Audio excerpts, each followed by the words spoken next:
प्रवेश।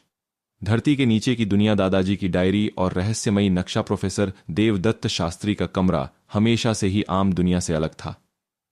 वहां दीवारों पर पेंट नहीं, बल्कि दुनिया के उन हिस्सों के पुराने पीले पड़ चुके नक्शे टंगे थे जिनका नाम शायद आधुनिक भूगोल की किताबों से भी मिट चुका था।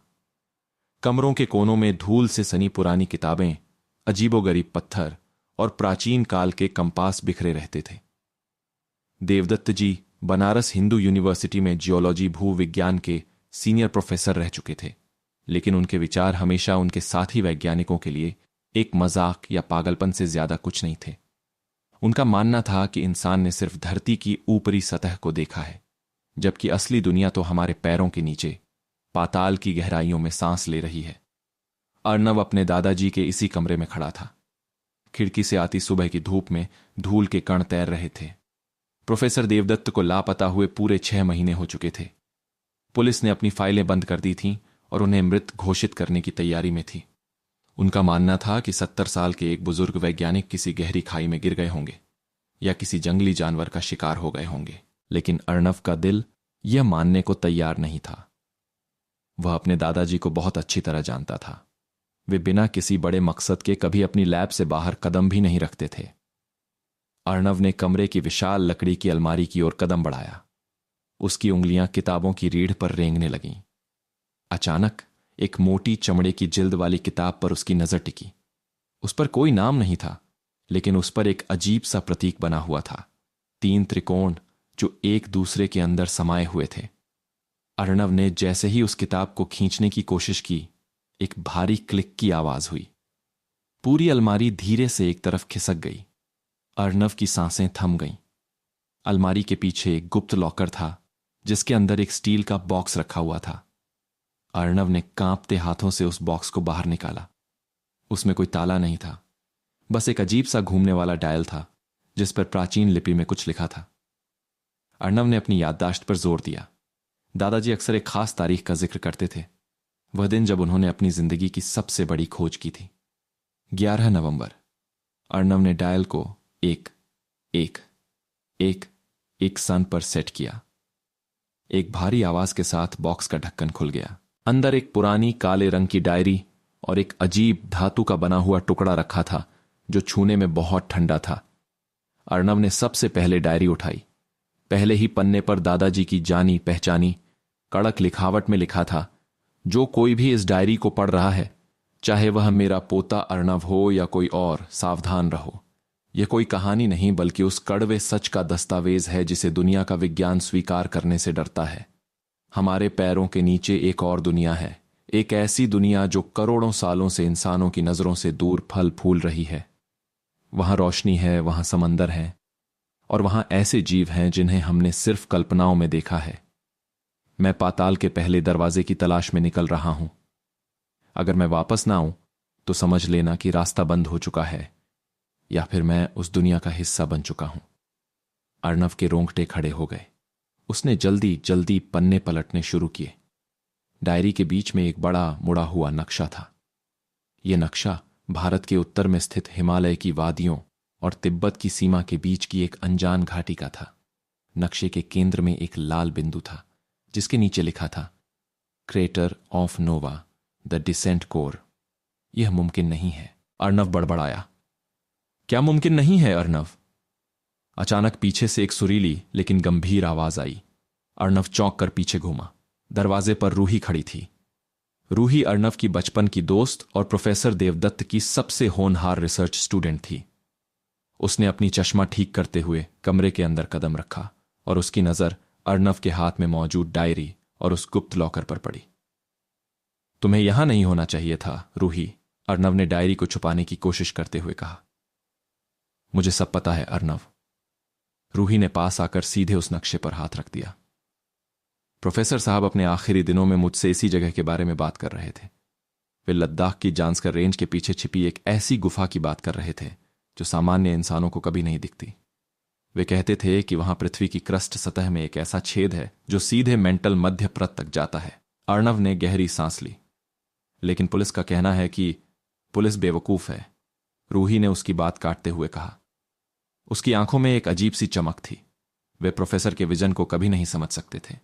अर्णव, देखो इस नक्शे को ध्यान से। फॉल्ट लाइन है जो स्थिर हो चुकी है। इसका मतलब है कि इसके नीचे का रास्ता खोखला है। प्रोफेसर वहीं गए हैं, वे जिंदा हैं। अर्णव ने डायरी के अगले पन्नों को देखा जहां उस धातु के टुकड़े का चित्र बना हुआ था। डायरी में लिखा था, यह चाबी है। पाताल के पहले गेट को खोलने के लिए इस उल्कापिंड के टुकड़े मीटियोराइट कोर की जरूरत होगी, जो चुंबकीय ऊर्जा को सोख लेता है। अर्णव ने उस ठंडे धातु के टुकड़े को अपनी जेब में रखा। उसका दिमाग तेजी से दौड़ रहा था। एक तरफ उसकी सुरक्षित सामान्य जिंदगी थी, कॉलेज, नौकरियां और एक आम भविष्य। दूसरी तरफ एक ऐसा रास्ता था जो सीधे मौत के मुंह में या फिर इतिहास की सबसे बड़ी खोज की तरफ जाता था।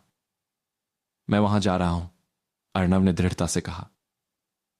मैं दादाजी को ढूंढ कर रहूंगा, अकेले नहीं जाओगे, रूही ने अपने बैग को कंधे पर संभालते हुए कहा। प्रोफेसर ने मुझे जियोलॉजिकल डेटा पढ़ना सिखाया है। उस दुर्गम इलाके में तुम मेरे बिना एक दिन भी जिंदा नहीं बच पाओगे। इसके अलावा हमें एक और इंसान की जरूरत होगी जो पहाड़ों और दुर्गम रास्तों का उस्ताद हो। तुम विक्रम की बात कर रही हो? अर्णव ने पूछा। हां, विक्रम, इंडियन आर्मी का एक्स पैरा एसएफ कमांडर और इस वक्त का सबसे बेहतरीन माउंटेनियर। उसे पैसों की जरूरत है और हमें एक बॉडीगार्ड और सर्वाइवल एक्सपर्ट की, रूही ने कहा। 3 दिन बाद अर्णव, रूही और विक्रम लद्दाख के लेह शहर से लगभग 150 किलोमीटर दूर एक बेहद ठंडे और अनजान इलाके में खड़े थे। चारों तरफ बर्फ से ढकी विशाल चोटियां थीं और हवा इतनी ठंडी थी कि सांस लेते ही फेफड़ों में चुभन महसूस हो रही थी। विक्रम अपनी भारी जैकेट पहने दूरबीन से सामने की पहाड़ियों को देख रहा था। उसके चेहरे पर गहरी चिंता की लकीरें थीं। देखो भाई, विक्रम ने अपनी भारी आवाज में कहा, मैंने कारगिल से लेकर सियाचिन तक की खाक छानी है, लेकिन यह इलाका किसी भी सरकारी नक्शे में नहीं है। यहां की हवा में कुछ अजीब है। मेरा डिजिटल कंपास पिछले आधे घंटे से पागलों की तरह घूम रहा है। हम बिना जीपीएस के आगे बढ़ रहे हैं। अगर हम रास्ता भटके तो हमारी लाशें भी किसी को नहीं मिलेंगी। कंपास इसलिए घूम रहा है क्योंकि हम सही रास्ते पर हैं। अर्णव ने अपनी जेब से वह धातु का टुकड़ा निकाला। वह टुकड़ा अब धीरे धीरे गर्म हो रहा था, जैसे उसे अपनी मंजिल का एहसास हो रहा हो। दादाजी की डायरी के मुताबिक जैसे जैसे हम उस प्रवेश द्वार के पास पहुंचेंगे, पृथ्वी का चुंबकीय क्षेत्र, मैग्नेटिक फील्ड बदलने लगेगा।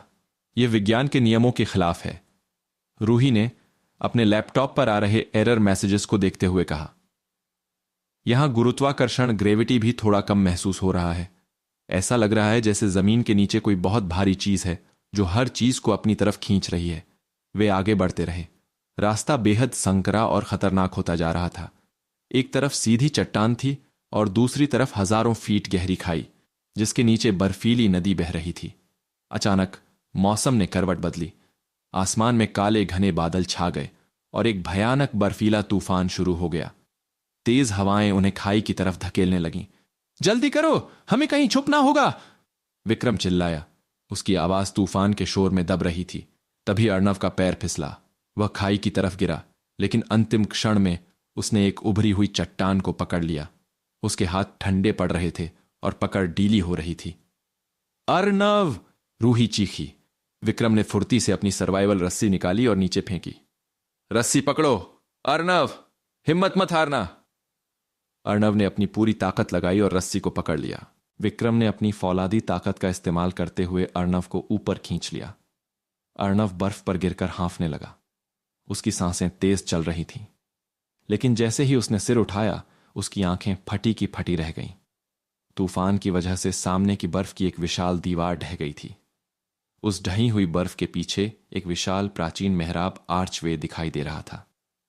यह कोई प्राकृतिक गुफा नहीं थी, इसे किसी ने काटा था। उस पत्थर के दरवाजे पर वही 3 त्रिकोण का प्रतीक बना हुआ था जो दादाजी की डायरी पर था। हम पहुंच गए, रूही के मुंह से धीरे से निकला। तीनों उस विशाल दरवाजे के सामने जाकर खड़े हो गए। दरवाजा पूरी तरह से बंद था और उस पर कोई कुंडी या ताला नहीं था। बस उसके केंद्र में एक त्रिकोणीय गड्ढा था। अर्णव ने बिना देर किए अपनी जेब से वह धातु का टुकड़ा निकाला। वह टुकड़ा अब पूरी तरह से लाल गर्म हो चुका था, लेकिन अजीब बात थी कि वह अर्णव के हाथ को जला नहीं रहा था। अर्णव ने उस टुकड़े को दरवाजे के उस त्रिकोणीय गड्ढे में रख दिया। एक पल के लिए सन्नाटा छा गया। फिर अचानक पूरी पहाड़ी हिलने लगी। एक ऐसा भूकंप आया जिसने जमीन को हिलाकर रख दिया। उस दरवाजे के भीतर से एक नीली रहस्यमयी रोशनी निकलने लगी। प्राचीन पत्थर के भारी कपाट धीरे धीरे पीछे हटने लगे और उनके सामने एक अंतहीन अंधेरी ढलान खुल गई जो सीधे धरती के सीने को चीरती हुई नीचे जा रही थी। उस अंधेरी खाई से एक गर्म अजीब सी महक वाली हवा का झोंका आया। वह हवा बर्फीली नहीं थी, बल्कि उसमें प्राचीन जंगलों और सल्फर की महक थी। क्या हम वाकई इसमें उतरने वाले हैं? विक्रम ने अपनी टॉर्च की रोशनी उस अंतहीन अंधेरे में डालते हुए पूछा। टॉर्च की रोशनी भी उस गहरे सन्नाटे को चीर नहीं पा रही थी। दादाजी इसी रास्ते से नीचे गए हैं। अर्णव ने अपनी टॉर्च ऑन की और पहला कदम उस ढलान पर रखा। अब पीछे हटने का कोई रास्ता नहीं है। जैसे ही तीनों ने उस पाताल के प्रवेश द्वार के अंदर कदम रखा, उनके पीछे का भारी पत्थर का दरवाजा एक भयानक गड़गड़ाहट के साथ बंद हो गया।